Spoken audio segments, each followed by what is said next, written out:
Welcome back, everybody. I am excited to bring you the new Storm Dark Code. If you like what we do, follow us on Facebook, Instagram, YouTube. Don't forget to subscribe and check us out on Patreon.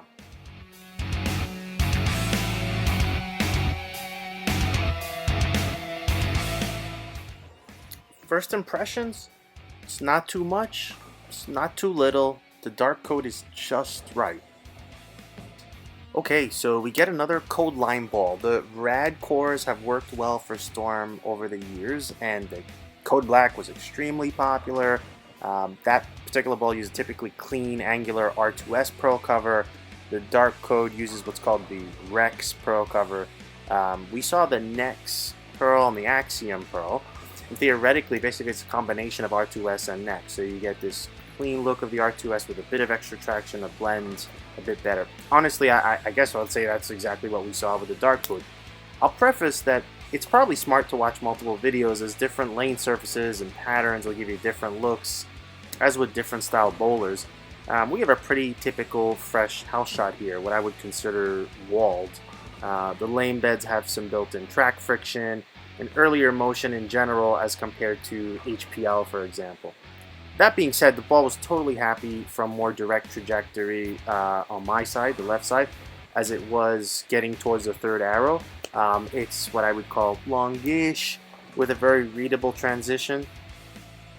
You can basically tickle the friction and get it to smoothly bounce.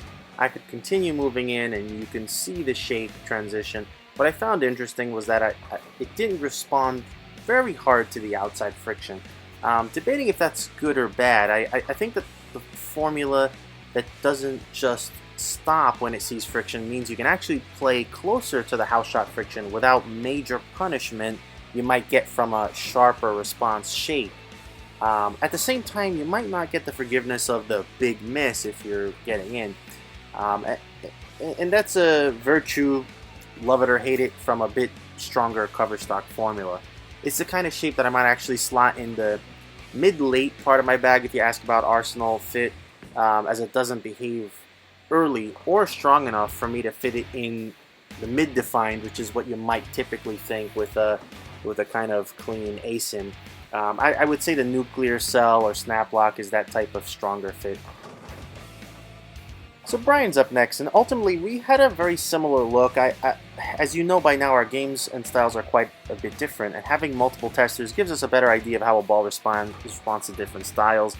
The Dark Code does its thing for both of us. Even with the higher axis tilt that Brian has, the ball still has that longish, pretty clean look with a relatively smooth, strong arc. That gave him some decent room. He's going through about around 9 at the arrows, and he had a couple boards swing room. There was a decent amount of hold, but I would say it's limited by the pretty direct trajectories that he uses, so you can't miss that far in, nor that far out for that matter. The interesting thing again is that because of that inherent strength, the ball really didn't bounce hard off the friction, so misses to the outside didn't give him quite the bounce back to the pocket he hoped he would have. So there was a nice window, I guess, ultimately, to play to the pocket, but with some of the limitations I mentioned. The lane, I would say, did transition relatively quickly, I mean, even though it's fresh. And at that point, he had to actually move further right to find the same hit to the pins. You'll see in a future video how this looks compared to the UFO alert. I would say the UFO alert is clearly a bit earlier and stronger.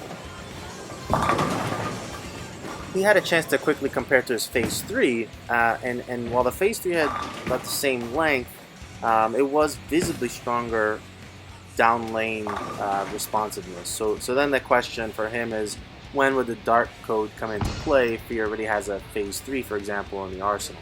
And I would say that's actually somewhat unclear.